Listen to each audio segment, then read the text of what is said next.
विद्यार्थियों में हिंदी शिक्षक अंजनी कुमार तिवारी कक्षा 10 के अपने विद्यार्थियों को क्षितिज काव्यखंड पाठ 2 है राम लक्ष्मण परशुराम संवाद। इस पाठ के पदों की व्याख्या करने चल रहा हूँ। पिछले वीडियो में मैं तुलसीदास इसके जो रचनाकार हैं इनका संक्षिप्त जीवन परिचय और पाठ में 2 पदों का भावार्थ बताया था। इस वीडियो में जो 4 पद और शेष हैं उनका भावार्थ बता रहा हूँ। किताब खोल लीजिए। भावार्थ बहुत ही महत्वपूर्ण होता है कविता का। अगर भावार्थ विद्यार्थी समझ गया है तो उससे संबंधित कोई भी प्रश्न परीक्षा में पूछा जाता है तो विद्यार्थी हल कर लेता है, इसलिए बहुत ध्यान से समझेंगे। तीसरा पद देखिए कि बिहस लखन बोले मृदुबानी अहो मुनि सुमहाभट्ट मानी। गुस्सा होते हैं परशुराम तो लक्ष्मण मुस्कुराने लगते हैं। बिहस लखन बोले मृदुबानी। इसके पहले थोड़ा चलिए कि मात पिता ही जन सोच बस करहि महिष किशोर गर्भन के अर्भक दलन परस घोर परस मोर अति घोर। मेरा फरसा बहुत ही भयंकर है, इसकी टंकार से स्त्रियों के गर्भ गिर जाते हैं। तब फिर लक्ष्मण मुस्कुराने लगे, हंसते हुए मुस्कुराते हुए कहते हैं, मधुर वाणी में कहते हैं, अहो मुनीसु, हे मुनियों में श्रेष्ठ महाभट्ट मानी। मैं मान गया आप बहुत बड़े योद्धा हो। महाभट्ट बहुत बड़े योद्धा हो, मानी मान गया। मुस्कुराते हुए कहते हैं मैं मान गया तुम बहुत बड़े योद्धा हो। पुण्य पुण्य मोहि दिखाओ कुठारू। बार बार मुझको फरसा दिखा रहे हो। चाहत उड़ावन फूंकी पहाड़ू। ये जो बार बार तुम मुझे फरसा दिखा रहे हो इससे ऐसे लग रहा है कि जैसे अपनी फूंक से तुम पहाड़ को उड़ा देना चाहते हो। चाहत उड़ावन फूंकी पहाड़ू अइहा कुम्हड़ बतिया को नाई। कुम्हड़ बतिया माने कुम्हड़ा की बतिया होती है, छोटी बतिया। अगर उसको कहते हैं कि तर्जनी अंगुली दिखा दी जाए तो सूख जाती है। लक्ष्मण कहते हैं कि यहाँ कुम्हड़ बतिया को नाही। मैं कुम्हड़े की बतिया के समान छोटा सा फल नहीं हूं। चे तर्जनी देख मर जाही, जो कि तुम्हारी तर्जनी अंगुली को देख करके नष्ट हो जाऊंगा। देख कुठार सरासन बाना और मैं कछु कहा सहित अभिमाना। देख कुठार, तुम कुठार माने जो फरसा लिए हो और अपने कंधे पर धनुष लिए हो। तरकस है, बाण है तुम्हारे तरकस में। तरकस है, धनुष है, तरकस में बाण है। यह देख करके मैं कछु कहा सहित अभिमाना, मैंने अभिमान पूर्ण वचन तुम्हारे लिए कहे। भृगुसुत समुझ जनेऊ बिलोकी। जनेऊ माने यज्ञोपवीत। भृगुसुत, भृगु के पुत्र हैं परशुराम, महर्षि भृगु के पुत्र हैं। हे महर्षि भृगु के पुत्र, आपके बाएं कंधे पर जो यज्ञोपवीत लटक रहा है, भृगुसुत समुझ जनेऊ बिलोकी, यही यज्ञोपवीत देख करके जो कछु कहूँ सहूँ रिस रोकी। जो कछु कहूँ सहूँ रिस रोकी। तुमने जो कुछ कहा मैंने अपने क्रोध को रोक करके उसको सहन कर लिया। रिस रोकी, क्रोध को रोक करके मैंने सहन कर लिया। और फिर कहते हैं कि सुर महिसुर हरिजन अरुगाई। सुर माने देवता, महिसुर माने ब्राह्मण और हरिजन माने भक्त। ब्राह्मण पर, देवताओं पर और भक्तों पर। मेरे कुल में कोई भी क्षत्रिय कभी अस्त्र नहीं उठाता है। किस पर? ब्राह्मण, देवता और भगवान के भक्त पर। सुर महिसुर हरिजन अरुगाई। अरु माने और, गाय माने गाय, माने 4 चीजें, देवता, ब्राह्मण, गाय, सुर महिसुर और भक्त, हरिजन भक्त। इन चारों के ऊपर हमारे कुल के क्षत्रिय वार नहीं करते हैं। ये हमारी वंश परंपरा है, कोई इन पर कभी प्रहार नहीं करता। हमारे कुल इन पर न सुराई, इनके ऊपर कभी वीरता नहीं दिखाते। बधे पाप अपकीर तुहारे, बधे पाप अपकीर तुहारे, मारत हूँ पापरी तुम्हारे। अब तुम ब्राह्मण हो, बधे पाप, ये तुम्हारा मैं वध कर देता हूँ तो मुझे पाप लगता है। अपकीरत हारे, मैं क्षत्रिय हूँ, अगर तुमसे हार जाता हूँ तो मेरा अपयश फैलेगा। इसलिए दोनों ही परिस्थितियाँ हमारे प्रतिकूल हैं। आप मुझे मारोगे फिर भी मैं आपका पैर पकड़ करके क्षमा याचना ही करूँगा, न तो हार मानूंगा और न तुम्हारा वध करूँगा, केवल पैर पकड़ करके तुमसे क्षमा याचना करूँगा।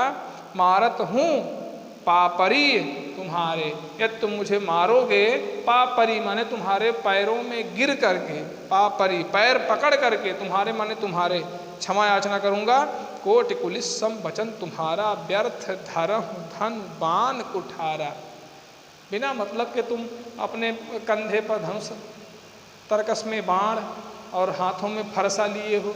आपकी जो आवाज़ है यह करोड़ों वज्र के समान कठोर है। बाणी तुम्हारी बाणी जो है एक करोड़ों वज्र, कोटि कुलिस, कुलिस माने वज्र के समान कठोर है। जो बिलो की अनुचित कहूँ क्षमहु महामुनि धीर। विश्वामित्र खड़े हो जाते हैं, कहते हैं कि हे महामुनि, हे परशुराम, जो बिलो की अनुचित कहूँ, जो बिलो की अनुचित कहूँ क्षमहु महामुनि धीर। हे महामुनि परशुराम, यदि इस बालक लक्ष्मण ने आपके लिए कुछ अनुचित बात कह दी हो तो बालक समझ करके क्षमा कर दीजिए। जो बिलो की आपको देख करके अनुचित कहो, अनुचित बात कह दी है, क्षमा कर दो। महामुनि, हे श्रेष्ठ मुनि, धीर आप धैर्यशाली हो। और सुनि सरोस भृगुवंश मनि बोले गिरा गंभीर। सुनि सरोस, लक्ष्मण की बात सुन करके सरोस माने क्रोध के साथ, भृगुवंश मन माने भृगुवंश में मणि के समान परशुराम बोले माने बोलते हैं, गिरा माने वाणी, गंभीर माने गंभीर, गंभीर वाणी में बोलते हैं। क्या बोलते हैं कि कौ अगला पद देखिए, एक पद हो गया, अगला पद कौशिक सुनहु मंद यहु बालक, कुटिल काल बस निज कुल घालक, भानु वंश राकेश कलंकु निपट निरंकुश अबुध असंकु। कौशिक मतलब विश्वामित्र। हे विश्वामित्र, सुनहु मंद यहु बालक, यह बालक मंद बुद्धि का है। सुनहु मंद यह बालक, यह बालक मंद बुद्धि का है। कुटिल काल बस, कैसा है? कुटिल है, कपट है इसके मन में। काल बस, यह काल के अधीन हो गया है। निज कुल घालक, और अपने वंश का नाश कराने वाला है। निज कुल घालक, अपने वंश का घातक है। भानु वंश राकेश कलंकु, सूर्य वंश रूपी चंद्रमा में कलंक के समान है। सूर्य वंश रूपी निर्मल चंद्रमा में यह कलंक के समान है। निपट निरंकुश, निपट माने बिल्कुल, निरंकुश माने अंकुश रहित हो गया है, इसके ऊपर कोई अंकुश नहीं रह गया। अबुध, अबोध है, अज्ञानी है। असंकु माने निडर है, डर नहीं रहा है मुझसे, शंका रहित हो गया है, निडर हो गया है। काल कवल हुई है क्षण माही, अगर मैं चाहूँ तो एक क्षण में इसे काल का ग्रास बना दूँ। काल कवल, काल का कवर माने काल का ग्रास एक क्षण में बना दूँ। और हुई है क्षण माही, कहूँ पुकार खोरी मोहि नाही। मैं पुकार के कह रहा हूँ, मैंने सबको बता दे रहा हूँ, अगर मैं इसको मारूंगा तो मुझे दोष मत देना। कहूँ पुकार खोर माने दोष, मोहि नाही, मुझे मत देना, मेरा कोई दोष नहीं है। तुम हटकऊँ जो चाहूँ उबारा, यदि चाहते हो कि ये बालक लक्ष्मण बच जाए, हटकऊँ माने रोक दो, इसको रोको। उबारा माने बचाना चाहते हो, यदि इसको बचाना चाहते हो तो इसे रोकिए। कहि प्रताप बल रोष हमारा, क्या कह करके रोकिए? कहि प्रताप, मेरा पराक्रम इसको बताओ। बल, मेरा बल बताओ। रोष, मेरा क्रोध बताओ। हमारा माने हमारा, तब इसे हमारा पराक्रम, क्रोध और बल बताओ, यह बता करके इसको रोकिए। लखन कहूँ मुनि सुजस तुम्हारा। फिर लक्ष्मण बोल पड़ते हैं। लक्ष्मण जी क्या कहते हैं? लखन कहूँ सुनि सुजस तुम्हारा, और तुम्हें अक्षत को बर नहीं पारा। हे महर्षि मुनि, हे मुनि, सुजस तुम्हारा, तुम्हारा यह सुंदर जो यश है, तुम्हें अक्षत माने तुमसे अच्छा, तुम्हें अक्षत का मतलब है तुमसे अच्छा, को बर नहीं पारा, इसका वर्णन कौन कर सकता है? तुमसे अच्छा इसका वर्णन कोई नहीं कर सकता। अपने मुँह तुम आपन करनी बार अनेक भांति बहु करनी। एक बार नहीं कई बार अनेकों तरह से अपनी प्रशंसा किए जा रहे हो। अपने मुँह तुम अपने मुख से आपन करनी अपने कर्म का पार अनेक अनेकों बार भांति बहु अनेकों तरह से वर्णी माने वर्णन किए जा रहे हो। अपनी प्रशंसा अपने वीरता की प्रशंसा बार बार अपने मुख से ही किए जा रहे हो, कई तरह से किए जा रहे हो। अपने मुँह तुम आपन करनी बार अनेक भांति बहुपर्णी नहीं संतोष तस्पुनि कछु कहूँ। यदि अब भी पेट न भरा हो, संतुष्टि न मिली हो, न ही संतोष, यदि अब भी संतोष न मिला हो तो पुण्य कछु कहूँ। फिर से कह लीजिए, रोकिए मत अपनी वीरता की प्रशंसा अपने मुंह से फिर से कर लीजिए। जन ऋषि रोक दुसह दुख सहूँ। अपने क्रोध को रोक करके असहनीय पीड़ा को मत सहन करो। फिर से अपनी प्रशंसा अपने मुख से करके अपनी पीड़ा को दूर कर लो, अपने क्रोध को शांत कर लो। वीर व्रति तुम धीर अछोभा गारी देत न पावहु शोभा। वीर व्रति तुम वीरता का व्रत धारण करने वाले हो, धीर अछोभा और क्या हो, धैर्यशाली हो। अछोभा माने कभी क्षुब्ध नहीं होने वाले हो। और क्या हो, गारी देत न पावहु शोभा। और ऐसे वीर पुरुष के मुख से ये गाली शोभा नहीं पाती, अर्थात तुम्हारे मुख से गाली ये शोभा नहीं देती है, तुम्हें गाली नहीं देना चाहिए। सूर समर करनी करें कहीं न जना वहीं आप। जो सही वीर होते हैं वो बाड़ी से बहादुरी नहीं दिखाते हैं, ऐसा कर दूंगा वैसा कर दूंगा, बड़ी बड़ी बात अपने मुख से नहीं कहते हैं। वो कर्म करते हैं, कर्म जो करना होता है उसको करके दिखाते हैं, कहते होते नहीं हैं। सूर समर करनी करही। सूर माने बहादुर वीर पराक्रमी लोग, समर माने युद्ध क्षेत्र में, करनी करही अपने कर्तव्य को दिखाते हैं, अपनी बहादुरी को दिखाते हैं। और कहीं न जना वहीं आप अपनी प्रशंसा अपने मुख से करके अपने वीरता का प्रदर्शन नहीं करते हैं। विद्यमान रन पाई रिपु, विद्यमान रन पाई रिपु। युद्ध के क्षेत्र में अपने शत्रु को पा करके कायर पुरुष अपने मुख से अपनी वीरता की प्रशंसा करते हैं। जो कायर होते हैं वो शत्रुओं के सामने बड़ी बड़ी बातें करते हैं। जो वीर होते हैं वो पराक्रम दिखाते हैं, कर्म करते हैं, कर्म। कायर कथा ही प्रताप। कायर जो हैं वो अपनी महिमा का वर्णन अपने मुख से करते हैं। तुम तो कालु हाँक जनु आवा। अगला पद देखिए, अगला पद, तुम तो कालु हाँक जनु आवा बार बार महिला की बुलावा। तुम तो कालु हाँक जनु लावा। काल को हाँक रहे हो। हाँक करके से जानवर को हाँकना माने जानवर को जबरदस्ती हम मार के ला रहे हैं, वो आना नहीं चाहता है। इधर से उसको हाँकते हैं फिर उधर भागता है, हाँकते हैं फिर उधर भागता है, अपने मन से नहीं आ रहा है। ऐसे काल आ नहीं रहे हैं, माने यमराज आ नहीं रहे हैं। जैसे तुम यमराज को जबरदस्ती बुला रहे हो लेकिन आ नहीं रहे हैं। तुम तो काल हाँक जनु लावा, जैसे काल को हाँक करके ला रहे हो। बार बार महिला की बुलावा, बार बार मेरे लिए बुला रहे हो। सुनत लखन के वचन कठोरा, परस सुधारि धरेउ कर घोरा। लक्ष्मण जी की इस वाणी को सुन करके परशुराम व्यथित हो जाते हैं और अपने फरसे को संभाल कर हाथों में पकड़ लेते हैं कि अब इनका बिना वध किए हम छोड़ेंगे नहीं। अब जन देहु दोष मोहि लोगु। इस स्वयंवर सभा में जितने लोग बैठे हैं, अब मुझे कोई दोष मत देना। कटुबादी बालक बध जोगु। यह कटुबाणी में बोलने वाला जो बालक लक्ष्मण है, वध करने के योग्य है। बाल बिलो की बहुत मैं बाँचा, इसको बच्चा समझ करके मैंने छोड़ दिया, कई बार छोड़ दिया, कई बार इसने गलती की, मैंने बार बार इसे छोड़ दिया। अब यहूँ मर निहार भा साँचा।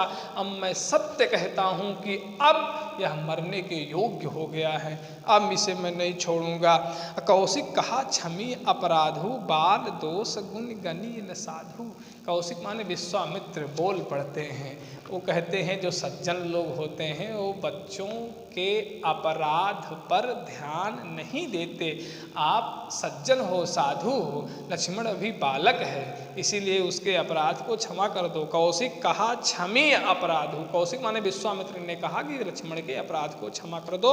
अबाल दोष गुण गणहि न साधु, बच्चों के दोष को सज्जन लोग ध्यान नहीं देते हैं। गणहि माने गणना नहीं करते, अर्थात उनकी गलती पर ध्यान नहीं देते। और फिर कहते हैं कि खर कुठार में अकरुण क्रोही, आगे अपराधी गुरुद्रोही। परशुराम का क्रोध शांत उंत नहीं हो रहा है। वो क्या कह रहे हैं कि खर कुठार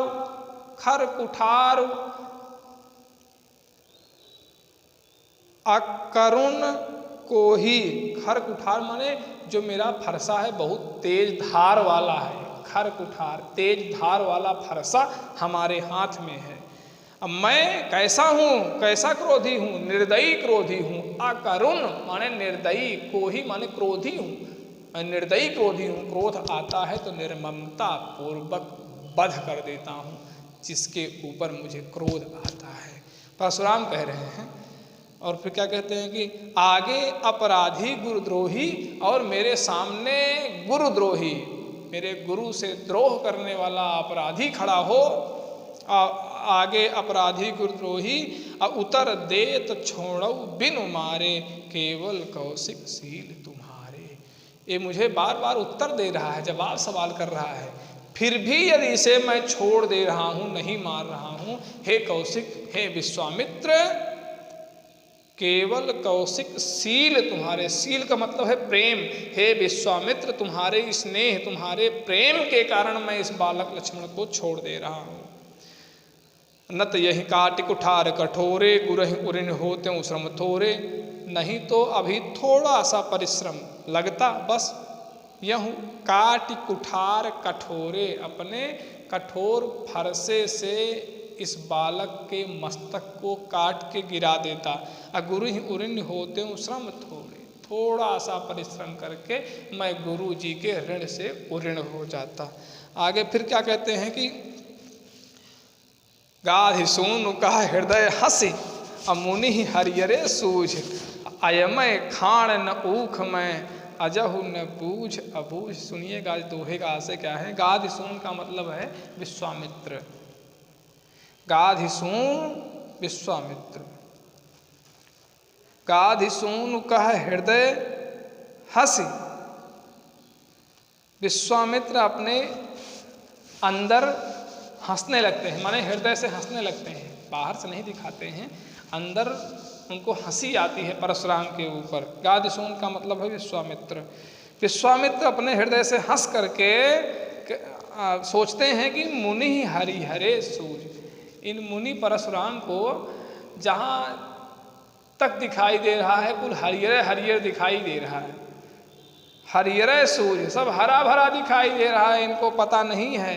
अयमय, अयमय माने लोहा, अयमय ये लोहे के समान कठोर हैं। कौन? लक्ष्मण और राम। सामान्य छत्री नहीं है, फौलाद के समान है, लोहे के समान कठोर हैं, अयमय हैं। लेकिन क्या समझ रहे हैं इनको परशुराम? खाड़ न ऊख मय, माने एक गन्ने के रस से बनी हुई खाड़ के समान नहीं है, ये लोहे के समान हैं। अजहु न बूझ अबूझ, अजहु न बूझ, अब भी ये समझ नहीं पाए परशुराम, अबूझ अबोध बने हुए हैं। अब भी लक्ष्मण और राम जी को परशुराम पहचान नहीं पाए। ये सोच रहे हैं कि खाड़ हैं, खाड़ मतलब होता है गन्ना के रस से बनता है, राब जिसको कहते हैं, चीनी के सीड़ा की तरह होता है, इसको मुंह में डालिए तो गल जाता है। तो सोच रहे हैं कि राम लक्ष्मण को भी इसे मुंह में डाल देंगे तो गल जाएंगे, लेकिन ये लोहे के समान है, इनको मुंह में डालेंगे गलेंगे नहीं, दांत तो तोड़ देंगे। राम लक्ष्मण ऐसे छत्री नहीं है। अगला देखिए कि कहूँ लखन मुनि सील तुम्हारा, को नहीं जान विदित संसारा। कहूँ लखन, लक्ष्मण जी कहते हैं मुनि सील तुम्हारा, तुम्हारा ये प्रेम पूरा संसार जानता है, तुम्हारा ये शिष्ट आचरण को नहीं जानत, कौन नहीं जानता, पूरा संसार जानता है। लक्ष्मण जी फिर व्यंग करने लगते हैं, बहुत अच्छे व्यंगकार भी हैं लक्ष्मण जी। फिर कहते हैं कि माता माता पिता ही उरिन भय नीके, तुम माता और पिता के ऋण से तो आप मुक्त हो ही गए हो, और गुरु ने रहा सोच बड़ जी के, गुरु के ऋण से अभी मुक्त नहीं हो पाए हो, इसकी चिंता तुम्हारे मन में जो बनी हुई है, आज उस चिंता का निराकरण कर लो, उस समस्या का समाधान कर लो। जी सो जनु हमरे हूँ माथे काढ़ा, वह दोष जो मेरे मत्थे पर लगा हुआ है, तुम्हारे गुरु द्रोह का दिन चली गए, ब्याज बढ़ बढ़ा, बहुत दिन बीत गया, इसलिए उसका कुछ ब्याज भी बढ़ गया होगा। वो जो मूल था उसमें ब्याज भी जुड़ गया होगा, बहुत दिन बीत गया, आप अभी उस ऋण से वो ऋण नहीं हो पाए हैं, कर्जा जो लिए थे अपने गुरु से उसका ब्याज भी बढ़ गया है। तो ब्याज बढ़ गया है, क्या करो? अब आनी व्यवहरिया बोली, व्यवहरिया का मतलब होता है हिसाब करने वाला, हिसाब किताब करने वाला, किसी हिसाब करने वाले को बुला लो। अब आनी व्यवहरिया बोली, तुरंत देहूँ मैं थैली खोली, मैं अपनी थैली खोल के सारा ऋण चुका दूंगा, ब्याज सहित ऋण चुका दूंगा, तुम्हें मुक्त कर दूंगा। खोली असुनी कट वचन कुठार सुधारा, लक्ष्मण की कठोर वाणी को सुन करके परशुराम फिर अपने फरसे को संभालते हैं। अब की बार बहुत क्रोधित हो गए हैं। हाय हाय सब सभा पुकारा, पूरी स्वयंवर सभा हाय हाय करने लगी, सभी राजा चिल्लाने लगे, अनुचित हो रहा है, अनुचित हो रहा है, सब हाय हाय करने लगे। भृगुबर परस दिखामह मोही, लक्ष्मण जी फिर बोल पड़ते हैं, इनसे रहा नहीं जाता। कहते हैं कि भृगुबर परस दिखामह मोही, भृगुबर का मतलब परशुराम, भृग के वंश, भृग के पुत्र। हे परशुराम तुम बार बार मुझे जो फरसा दिखा रहे हो, विप्र विचार बचौं नृपद्रोही, हे क्षत्रिय द्रोही ब्राह्मण परशुराम, मैं तुम्हें ब्राह्मण समझ करके छोड़ दे रहा हूँ। अब मिले न कबहु सुभट रन गाढ़े, अभी तक तुम्हें युद्ध में कोई अच्छा योद्धा नहीं मिला है। गाढ़े माने मजबूत कठ आदि वाला कोई बढ़िया योद्धा तुम नहीं पाए अभी रण क्षेत्र में। द्विज देवता घर ही के बाढ़े, हे ब्राह्मण देवता आप घर के ही बड़े वीर होगे, यहाँ तुम्हारी वीरता उड़ता नहीं चलेगी। बाढ़े मतलब बड़ी वीरता घर के अंदर तुम्हारी चलती है। अनुचित कहीं सब लोग पुकारे, स्वयंवर सभा के सभी लोग कह रहे हैं लक्ष्मण अनुचित बोल रहे हैं, लक्ष्मण अनुचित बोल रहे हैं, सब लोग कहने लगे अनुचित हो रहा है, अनुचित हो रहा है। रघुपति सैन ही लखन निवारे, तब भगवान राम ने अपने इशारे से लक्ष्मण को रोक दिया, शांत हो जाओ, बात आगे न बढ़ने पाए। लखन उतर आहुति सरिस, भृगुबर कोप कृसान, लक्ष्मण का उत्तर आहुति के समान है, भृगुबर कोप कृसान, परशुराम का क्रोध जलती हुई धधकती हुई अग्नि के समान है। बढ़त देखी, राम जी जब देखते हैं आग बहुत तेज बढ़ रही है, बढ़त देखी जल सम बचन, शीतल जल के समान मधुर वाणी, बोले रघुकुल भान। रघुकुल भान माने रघुकुल में सूर्य के समान श्रेष्ठ भगवान श्री राम ने उस जलती हुई आग में शीतल जल के समान वाणी बोले, जिससे कि परशुराम जी का क्रोध शांत हो जाए। बहुत बहुत धन्यवाद।